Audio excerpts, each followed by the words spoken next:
দুর্গাপুর শহরে ৯ নম্বর ওয়ার্ডের অন্তর্গত কনিষ্ক মোড়ে দুর্গাপুর ইস্পাত কারখানা যাওয়ার প্রধান সড়কের পাশে আচমকায় ধস নামায় এলাকায় চাঞ্চল্য ছড়ায়। স্থানীয় সূত্রে জানা যায়, প্রথমে একটি ছোট গর্ত তৈরি হলেও কয়েক মিনিটের মধ্যেই তা দ্রুত বড় আকার ধারণ করে এবং রাস্তায় একটি অংশ বসে যেতে শুরু করে। ঘটনার খবর পাওয়া মাত্রই স্থানীয় প্রশাসন ও ইস্পাত কারখানা কর্তৃপক্ষকে জানানো হয়।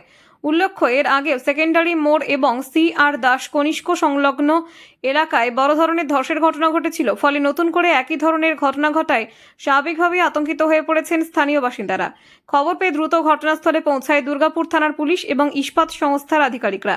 পরিস্থিতি খতিয়ে দেখে পথচারী ও যানবাহনের নিরাপত্তার স্বার্থে গোটা এলাকা কর্ডন করে ঘিরে ফেলা হয়। যদিও এই ঘটনায় কোনো দুর্ঘটনা ঘটেনি, তবু বারবার এই ধরনের ধসের ঘটনায় এলাকাবাসীর উদ্বেগ ক্রমশ বাড়ছে।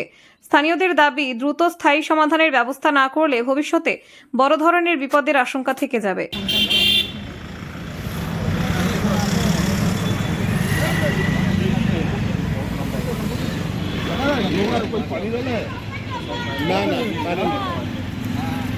এখানে হঠাৎ কিছুক্ষণ আগে একজন ডাকলো যে এখানে একটা সাদা রঙের গাড়ি দাঁড়িয়ে ছিল।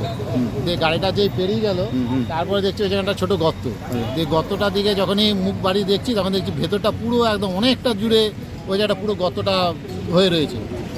এর আগেও ঠিক এরকম ধরনের ওই সেকেন্ডারি মোড়টাতে হয়েছিল। এই তো মাস 2-3 হবে মনে হয়, কি 4 মাস হবে। ওই মোড়টাতে বিশাল গর্ত হয়েছিল। তার কিছুদিন আগে কনিষ্ক মোড়ের ওইখানটাতে হয়েছিল বিরাট গর্ত। মানে কত আতঙ্কের মধ্যে রয়েছে এরকম তো ব্যাপারে? এলাকাবাসী আমরা সবাই তো বুঝতে পারছি না এখন কোথায় কি হয়ে রয়েছে। সবাই তো ভয়ে আতঙ্কে থাকছে। যে আসছে পাড়ার লোকজন আসছে, দেখছে, সব আবার ইয়ে করে খবর দেওয়া হয়েছে ডিএসপিকে?